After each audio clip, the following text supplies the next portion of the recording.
Opa. Gracias. Buen sorte.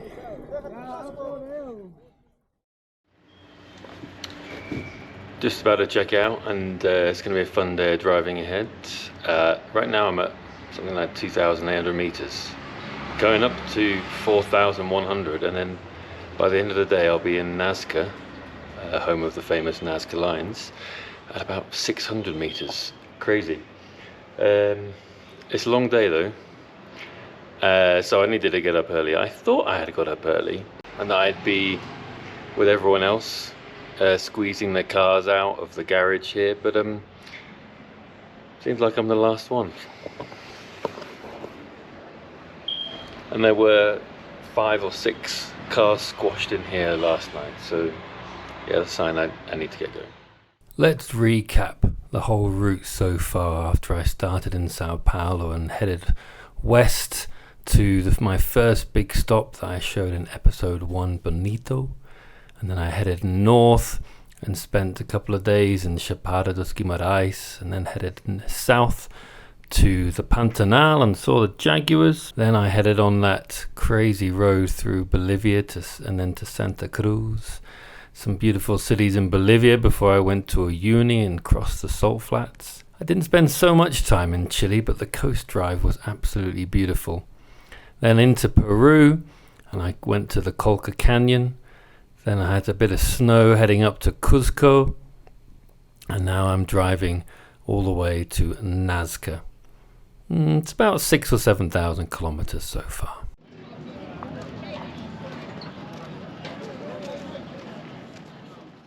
And the first mini stop on the way to Nazca was this little town high up in the mountains. It was a cute little place to stop. As always, it was fun stopping here for half an hour, just watching life go by. People doing their shopping, people picking up their gas from the lorry there. And then it was back driving across the plains and llama.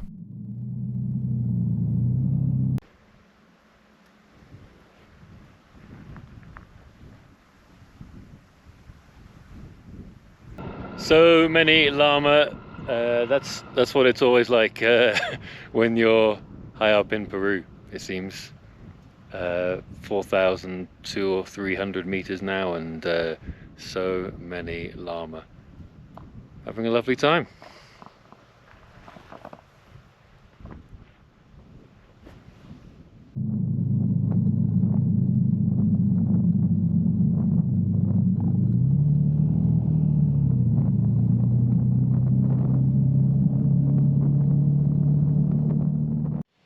Pretty much 4 seasons in one day. I've crossed the highest part of the mountains that I was going to do today, where it was cold.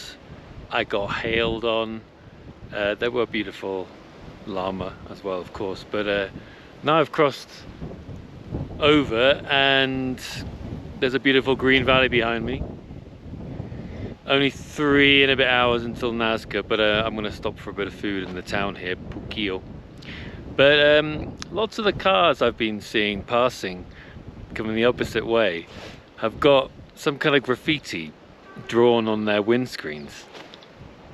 I'd been warned that there was some protests, some blockades on the roads, kind of like in Bolivia, particularly near Nazca, where I'm going. But I googled and looked at the news, and it seemed like they were just beyond where I wanted to go. Now I'm thinking that maybe they're in this town as well. I couldn't see that in the news, but they can start up anytime, I guess. I don't know what they'll think about a foreigner on a motorbike. In Bolivia, that made things easier. Here, it might not. Let's have a look. And so it was into Puquio. I went, of course, to get lunch first, and then I drove around the lovely town square here before heading out of town for the last few hours to Nazca. But as I guessed, there are quite a few lorries queued up here, and then it turns out that yes, there is another protest. This time from miners who, as I found out talking to people, were protesting that the government were bringing in laws to protect their rights, but they're mostly informal workers and they prefer to not have their rights protected but have more freedom with their work and therefore also get paid more.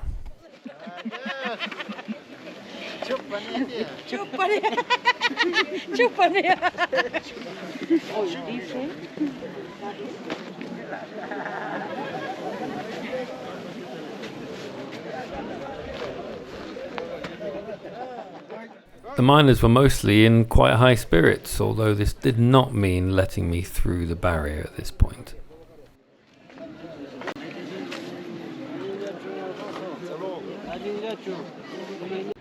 Yep, there's a road blockage, huge queues, and I went up to the blockage. Lovely people there, all miners protesting, and they're going to open at 6. Open up the road at 6. So I could wait 3 hours until then. It's 3 o'clock now. And then drive 3 and a bit hours to Nazca. It'll be all at night. And I don't really fancy that. It's not, it'll be so cold. It won't be safe either. So option 2 is stay the night here.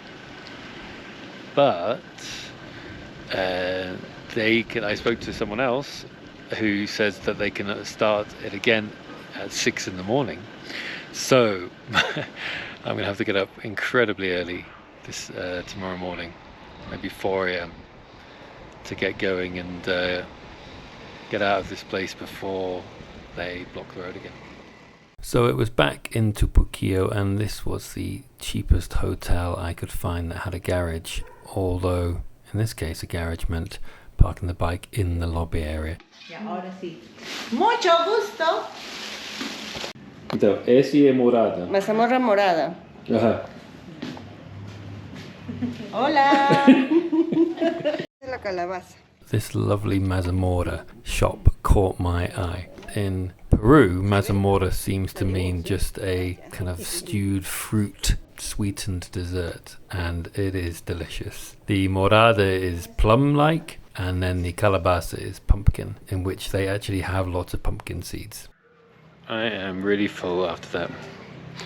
But not only did I taste some great desserts, I also found out that the blockade is open from 5 till 7 tomorrow morning.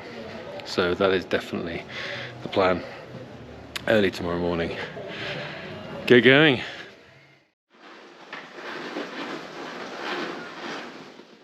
I can tell you that leaving a hotel waddling on your motorbike does not feel the most dignified way to leave.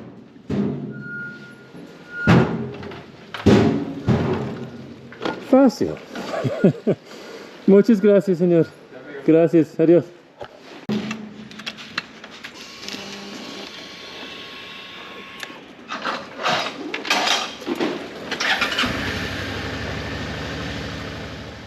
But anyway, it was back on the bike very early in the morning to hopefully make my way through the blockade.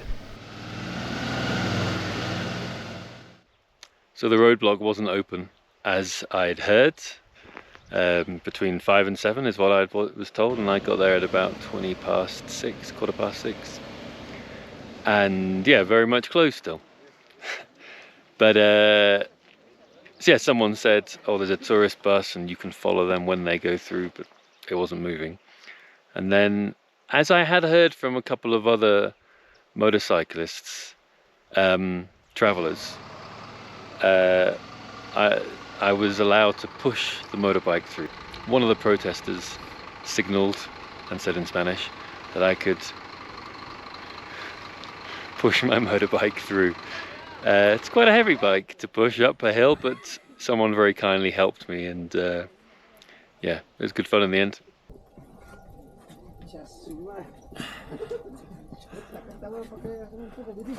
È un poco pesato.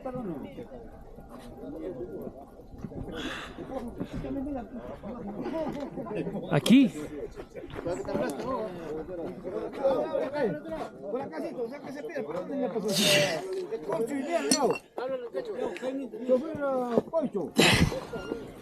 Opa!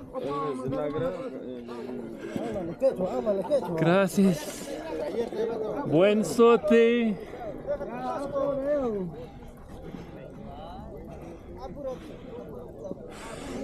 Que baila, que baila. Baila con música, está loco. A Nazca, sim? Sí, sí. Sim?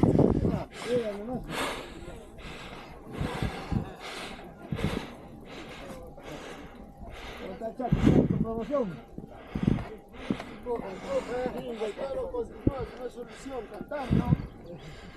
Momento, momento. Ya se cansado. Muchas gracias, buen sorte, buen sorte. Opa! Ya, reserva. Ya. Así arranca y... ¿Ya? Vamos a ir, sim? No, arranca ya. ¿Tú quieres ir a Nazca también? ¿No? No, tú estás loco, causa. Arranca. Perfecto.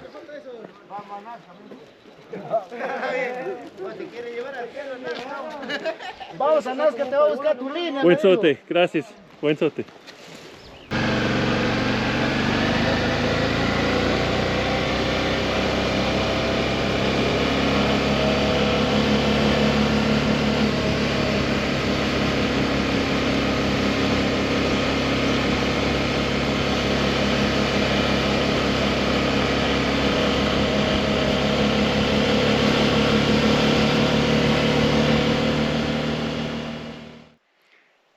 Now I'm on the road to Nazca. It's not even 7 a.m. and it's a 3-hour drive. But also, there's no other traffic. Obviously going the way I am, there's the blockage. Coming the other way, I guess vehicles, one, know that there's a blockage, so they're not going to try it. And two, there's nowhere near here to drive from, so it could be a really, really quiet drive, and it's an absolutely beautiful day. Not as cold as I thought it was going to be. So I'll just take it easy. No rush to arrive in Nazca at any time.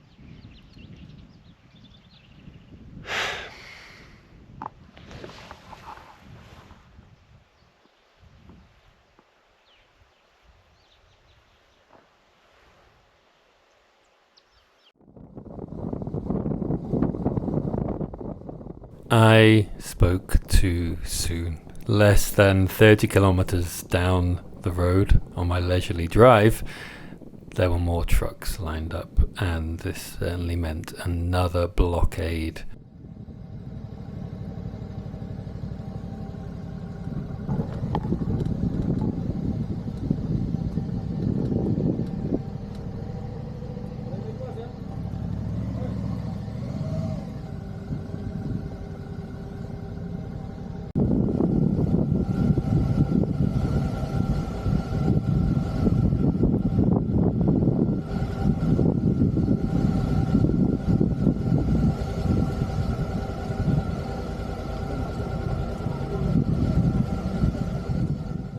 This was slightly more straightforward getting through, though. They were immediately waving me through and were helpful to get me through the barrier.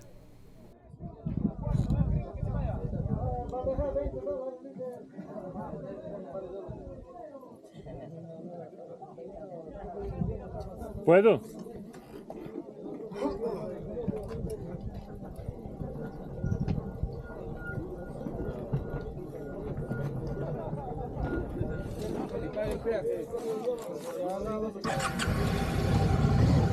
Opa, opa, lo siento. ¿No? pase con otro moto nomás, ¿ve? Sin moto. Sin moto pasa, sin moto. Lo siento. Yes, that did mean knocking into a motorbike and setting off its alarm, but everyone was very helpful to get me through safely. Atrás, atrás, atrás, a ver qué sucede. Ya se va a caer acá, ¿ah? Se va a caer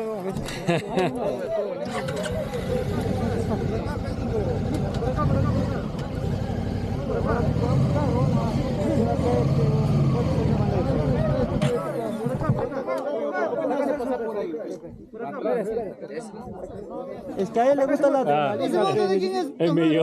Necesita el peligro. Ahí pasa nomás.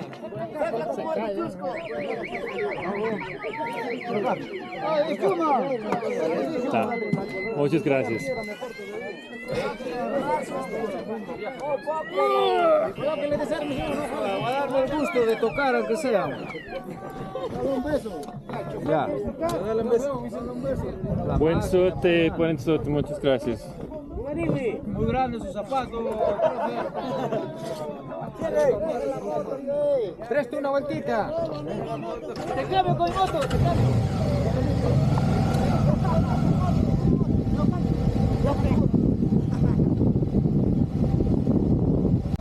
Buen suerte.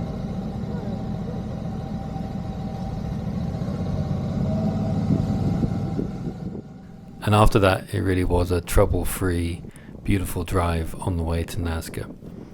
And of course, I'm in Nazca to see the famous Nazca lines. I went to a tour agent to organize my tour, and they said, "Are you free to go now?"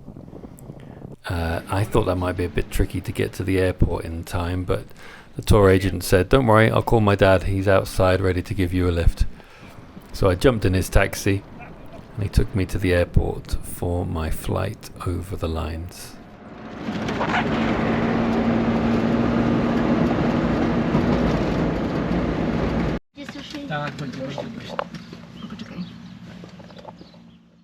As you can see, the planes are absolutely tiny. I was sharing it with just 4 other people, a lovely Polish family.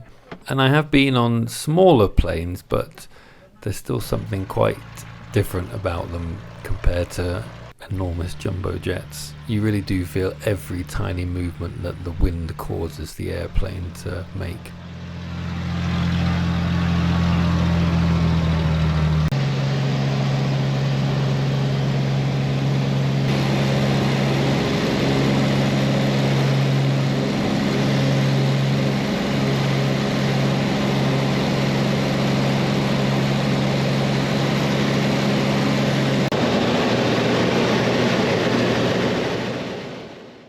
The co-pilot was actually a kind of guide and was carefully explaining every pattern and design that we were seeing in the landscape. To see them, this did mean tilting the plane quite steeply either side so that we could see them clearly.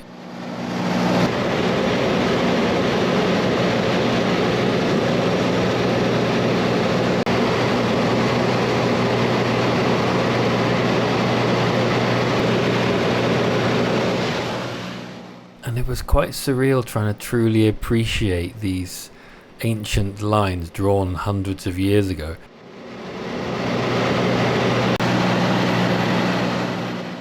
They're quite simple drawings, beautiful but quite simple drawings.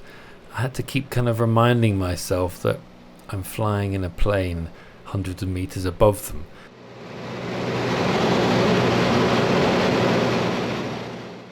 These are quite remarkable things to see, really.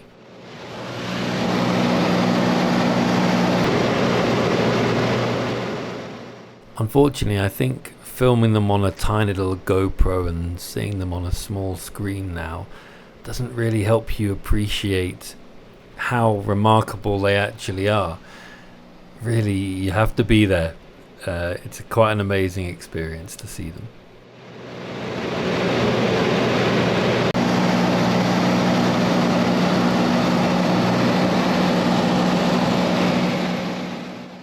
It's also quite an experience to feel the plane rocking around, as I said before, and didn't feel great. Fortunately, the co-pilot was also helpful in this regard and just like when I was at high altitude, gave me this eucalyptus smelling thing, which helped enormously actually.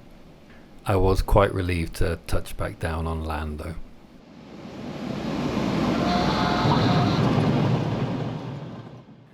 And the tour company was very helpful and gave me a lift on a motorbike back into town. The next day I left Nazca. There was one more spot to see the Nazca lines though. 2 towers standing just outside the town, of which you can see 2 designs particularly closely. Unfortunately, the other way of seeing the Nazca lines is closed at the moment. There are 2 towers either side of the main road that cut right through some of the lines, and you're supposed to be able to get a good view of them. But yeah, there's some works on them or something, so they're closed unfortunately. So instead I'll carry on to Ica and Huaychina, and then carry on further up to the beach in Lima.